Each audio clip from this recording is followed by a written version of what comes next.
Well, that's kind of what the map looks like. You can see that Russia is up above, that yellow up there, above Georgia and Armenia. You can see that Turkey borders Syria. Jordan is pretty much, seems to have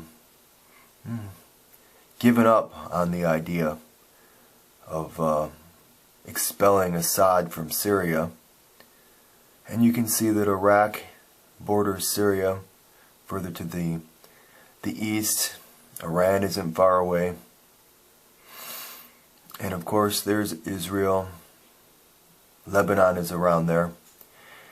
And Egypt. Now the whole thing began, well, it really began with the Iraq War. But since everyone knows about that, you know, and I don't know how many people can pretend that was a success. We'll move forward, but Libya, you know, they went into Libya, and even prominent lefties, Noam Chomsky, for instance, who I've been very critical of, Amy Goodman, you know, they jumped on the bandwagon with this Libya being part of the narrative of the Arab Spring nonsense. And it is nonsense because it wasn't. It was all, in my view, orchestrated by the West, probably with some intelligence services involved. I don't know, I can't prove that, but there have been, you know, there have been articles, and we know that they're claiming now that there's the good, the moderate rebels that have been trained by the U.S. The fear, the great fear should be that someone is dumb enough, to arm these rebels with anti-aircraft missiles that actually can reach Russian planes. You know.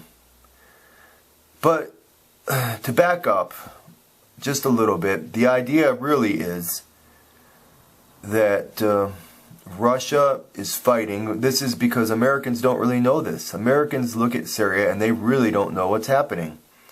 And they should, and it's pretty obvious. The Russians are fighting to keep Assad in power and to maintain their sort of foothold there. They have a naval base. It's really their only naval base that reaches out into the Mediterranean. And there's probably a lot of politics around gas, pipelines, and this sort of thing. Oddly enough, even after everything, I saw a report the other day about how Turkey was likely going to get the deal for the South Stream gas pipeline, which is a Russian, you know, Russian project. You got to wonder how much of this is already played out and is already known, and we're just being shown it now. Maybe it will end up as a disaster for Russia. I don't know. On the other hand, it is astounding. It is something that has changed the world as we know it. Who can deny that this is not something different than what has come before? What has come before has been the unilateral actions of the U.S. and its so-called allies, who are pretty much beholden to the U.S., militarily against any small nation that they wished.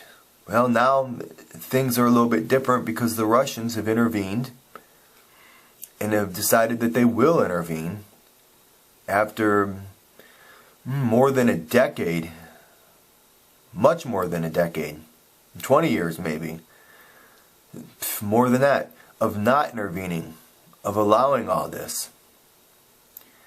So, here we are again. And all it takes is for some dummy with an anti-aircraft missile to hit a Russian plane.